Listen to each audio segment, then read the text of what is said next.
Nice argument, Senator. Why don't you back it up with a source? My source is that I made it the fuck up. Calm down, put down the pitchforks, put the gun down, leave me alone, okay. Amir missed me.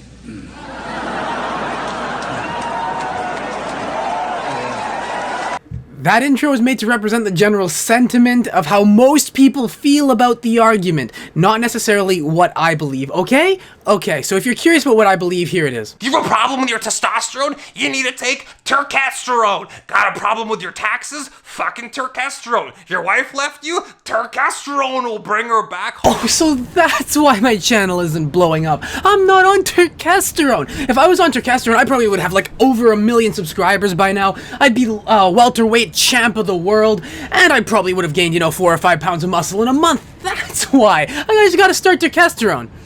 Jokes aside, if you want to know what I actually think... Oh, look at this! Some 17-year-old teenager put on 100 pounds on his deadlift using Turkesterone. That's amazing! Could it be that, or could it be that he was going through fucking puberty? My opinion on the substance has actually changed drastically over the past couple of months. Originally, I believed that it worked, and I was pretty convinced of it considering all the different people that said it did. But however, as the months have kind of gone on, I've started to notice a little bit of the holes in the kind of people who have been really pushing this substance, and most notably being that the vast majority of them are absolutely horrendous control groups, and that it's really hard, given how they're living their lives, to isolate the Turkesterone variable. If we take people like Jesse James West, the Iron Musket, Exercise for Cheat Meals, and then Greg Doucette himself, you can actually pick apart a lot of holes in what they're saying. The Iron Musket started taking Turkesterone at the same time he started his bulk, so of course you're going to get stronger, right? Exercise for Cheat Meals, if you watch his video series on Turkesterone, in his latest one, he talks about how he started taking Turk with a deload, and then he went up and started doing another strength block again, and then he got into an excess of calories so bad that he needed a mini cut afterward. And so and then Jesse James West is a whole other one. If you watch his video, he talks about how he wasn't keeping the same routine. He was traveling, he was getting more sleep, less sleep, he was eating worse, eating like this and that and the other thing.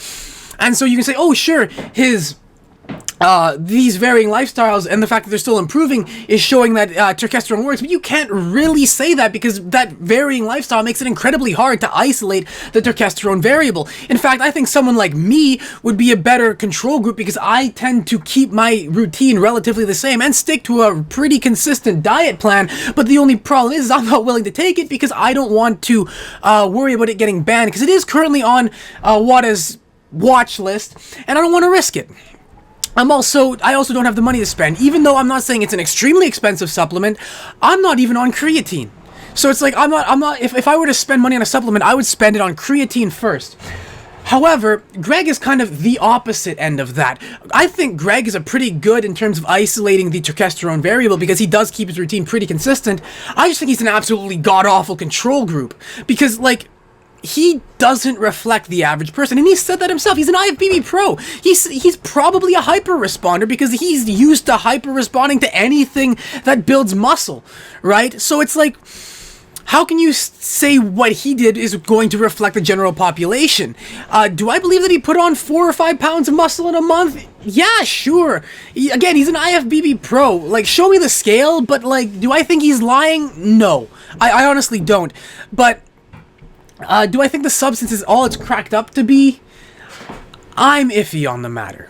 And the reason why I say I'm iffy on that, because there are influencers out there that, even if you don't like all the people that I've just mentioned, that have taken the substance and said that it works. Simon Miller is a good example of that. Johnny Shreve as well.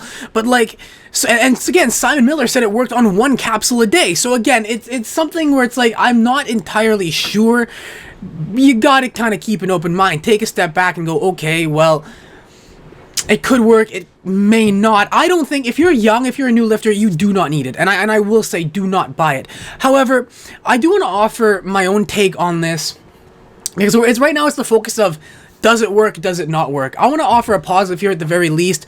Nobody, despite all the people that have taken it, the thousands of people that have taken it, have reported any, at the very least, short-term negative side effects. And I think that's pretty good. That unanimously, all the people, the debate is mainly, does it work or does it not? So the way I see it currently is, at best, you get something out of it, and at worst, it does nothing.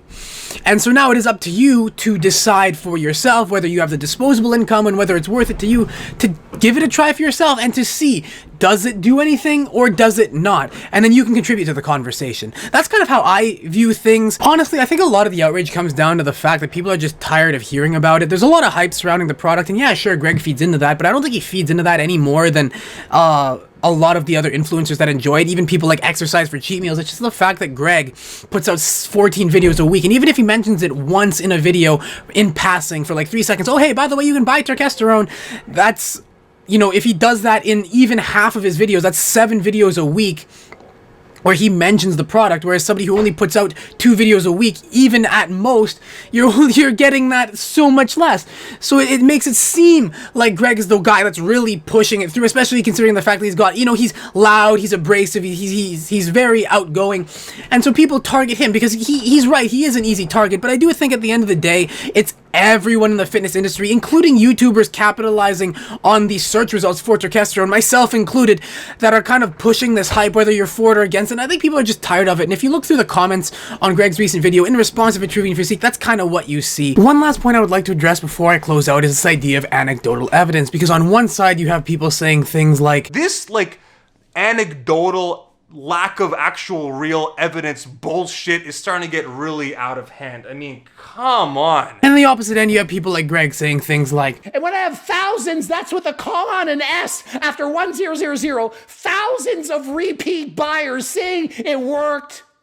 Why wouldn't I think it works? And to answer Greg's question of would thousands of people continue to buy it, multiple bottles even, if it was just pure placebo? Yeah, honestly, I mean, that's how test boosters are still being sold, and snake oil, actual snake oil. I'm not saying Turkesterone snake oil, whoa, put the gun away. But actual snake oil supplements continue to be sold is just through pure gullibility and placebo effect. However, is it okay to completely ignore all of the anecdotal evidence and completely ignore all the points made by people who have tried it? No. So it's just more a matter of who do you trust and where do you place your faith and what you think of the product. And really the only way at this point to know for sure is if you try it yourself. But again, that's kind of my thoughts on the matter. Thank you to everyone who supports me on Patreon. It means a lot. If you want to support me, you can click out all the links in my description, and you can, if you want to buy Turkesterone, you can get it from the HTLT affiliate link in my description, and people are probably going to be like, oh, well, are you against Turkesterone? Why are you trying to sell it? I'm not against Turkesterone. I'm saying I'm not personally taking it myself, but I'm perfectly fine promoting things that I personally don't take. I don't take pre-workout either, but if you do, go ahead and click the HTLT subs link in my bio and buy some and help support me. It's like, again, I don't encourage it to kids or newbies or whatever. In fact, I'm very big on not taking the least amount of supplements possible. But if you're somebody who wants to buy it anyway, go right ahead. At the very least, it seems like it's not doing you any harm. At worst, it's doing nothing. And at best, you may get something out of it, especially if you're a hyper responder. So that's really all I have to say for this video. Until the next one, I am not dead yet, and if you are not either, there is always a tomorrow waiting for you.